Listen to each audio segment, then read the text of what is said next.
नमस्कार दोस्तों, मैं अधिवक्ता दीप रंजन कुमार विधि ज्ञान चैनल में आपका स्वागत करता हूं। जब कोई एफआईआर दर्ज होता है तो दोनों पक्षों के बीच बेल कैसे होगा जानने समझने का उत्कंठा बढ़ जाती है। अक्सर कुछ पक्षकारों के द्वारा मुझसे पूछा जाता है, सर मैंने एफआईआर करवा दिया है मगर पुलिस आरोपी को गिरफ्तार नहीं कर रही है या कोर्ट ने जमानत दे दिया है। कुछ पक्षकारों का मानना होता है कि मैंने एफआईआर करवाया है तो आरोपी व्यक्ति को जेल में ही रहना चाहिए। अगर कोर्ट ने आरोपी को जमानत दे दिया है तो हमारा केस का क्या होगा? तो आपकी जानकारी के लिए बता दूं, जब कोई अपराध पुलिस के द्वारा दर्ज किया जाता है तो दर्ज होने के बाद गिरफ्तारी होती है, तो इसका मतलब है उस अपराध के जांच पड़ताल में कोई समस्या ना आए। अगर आरोपी जेल से बाहर रहेगा तो वह सबूत के साथ छेड़छाड़ करेगा, इसलिए आरोपी को जेल में रखकर अपराध की गहन जांच पड़ताल पुलिस के द्वारा करके उसका चार्जशीट, जिसे हम चालान भी कहते हैं, न्यायालय के समक्ष पेश करना होता है। इसलिए जेल में रखना जरूरी होता है और जब पुलिस चार्जशीट न्यायालय के समक्ष पेश कर देती है तब आरोपी जेल से बाहर आ जाता है। किसी व्यक्ति को बिना आरोप सिद्ध किए जेल में नहीं रखा जा सकता है। इसके बारे में हमारा भारतीय संविधान अधिकार देता है हर एक व्यक्ति को, जिसका पालन होना चाहिए। बिल को सामान्यतः 3 भागों में बांटा गया है। सबसे पहला अग्रिम जमानत, दूसरा है रेगुलर जमानत और तीसरा है स्पेशल जमानत। अग्रिम जमानत क्या होता है?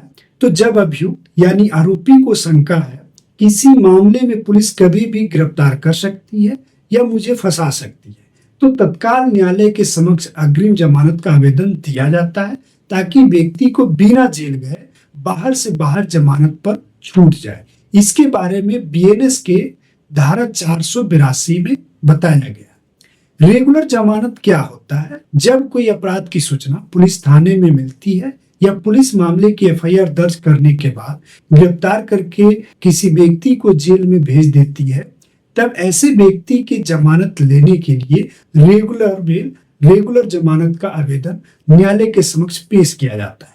इसके बारे में बीएनएस की धारा 480 में बताया गया है। इसके बाद आता है स्पेशल जमानत। ऐसे कोई मामला जिसमें आरोपी व्यक्ति जेल में है और उसका रेगुलर जमानत खारिज हो जाता है। ऐसे में आरोपी व्यक्ति का कोई संक्रमित बीमारी हो जाए या परिवार में कोई आकस्मिक घटना हो जाए या परिवार में कोई शादी विवाह हो रही है या परिवार में जमीन का विवाद हो गया है, तब न्यायालय के समक्ष आवेदन देकर कुछ दिनों महीनों के लिए स्पेशल जमानत का आवेदन न्यायालय के समक्ष पेश किया जाता है। इसमें एक और महत्वपूर्ण बात बता दूं कि कुछ मामलों में सेशन न्यायालय और हाई कोर्ट के पास भी अंतर्निहित इनहेरेंट पावर दिया गया है। इसके बारे में बीएनएस के धारा 483 में बताया गया है। अब आपके दिमाग में एक सवाल आ रहा होगा, क्या अग्रिम जमानत हर एक आरोपी व्यक्ति लगा सकता है? तो मेरा कहना है बिल्कुल, हर व्यक्ति का यह अधिकार है। उसको लगता है किसी मामले में पुलिस गिरफ्तार कर सकती है तो बिना समय व्यर्थ किए अग्रिम जमानत का आवेदन न्यायालय के समक्ष पेश कर देनी चाहिए। अब न्यायालय को देखना है कि आरोपी व्यक्ति जो आवेदन न्यायालय के समक्ष लगाया है उस अपराध में उसका क्या कोई इन्वॉल्वमेंट है या नहीं। कोर्ट को लगेगा तो जमानत दे देगा, नहीं तो खारिज कर देगा। यहाँ पर आपको बता दूं, कुछ कानूनों में न्यायालय को अग्रिम जमानत नहीं देने का प्रावधान किया गया, जिसमें पोस्को का केस हो गया या केंद्र या राज्य सरकार के द्वारा स्पेशल कानूनों में यह रोक लगाया गया। लेकिन मेरा मानना है अगर आप निर्दोष हैं, आपको किसी मामले में फंसाया जा रहा है, तो अग्रिम जमानत का आवेदन न्यायालय के समक्ष पेश करनी चाहिए। इसके बाद कुछ लोगों के दिमाग में आता है कि सर मेरा यह व्यक्ति गिरफ्तार होकर चला गया है, क्या मुझे बेल फाइल करना चाहिए? तो इसमें बता दूं, रेगुलर बेल भी आपको गिरफ्तारी के बाद लगा देनी चाहिए, क्योंकि कुछ मामलों में पुलिस गलत एफआईआर करके निर्दोष व्यक्ति को जेल भेज देती है।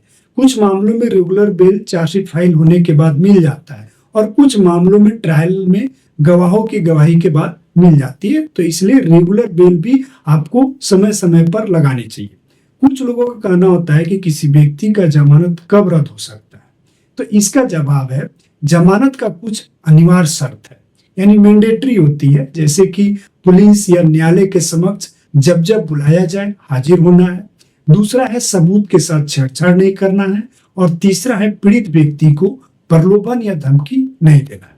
अगर इन तीनों चीजों में से कोई भी बात जानकारी न्यायालय के समक्ष आता है कि यह व्यक्ति इस तरीके का कार्य कर रहा है, तो न्यायालय तत्काल उसका जमानत रद्द कर सकता है। अन्यथा ऐसा कोई भी जमानत बेल रद्द नहीं हो सकती है। दोस्तों, मुझे पूरा विश्वास है आपको वीडियो में दी गई जानकारी समझ आ गई होगी। अगर कोई जानकारी समझ नहीं आई हो तो आप कमेंट बॉक्स में कमेंट करें, नहीं तो आपके स्क्रीन पर 9354268758 नंबर दिया गया है। फोन या व्हाट्सएप करके आप समझ सकते हैं। वीडियो सुनने के लिए आपको बहुत बहुत धन्यवाद।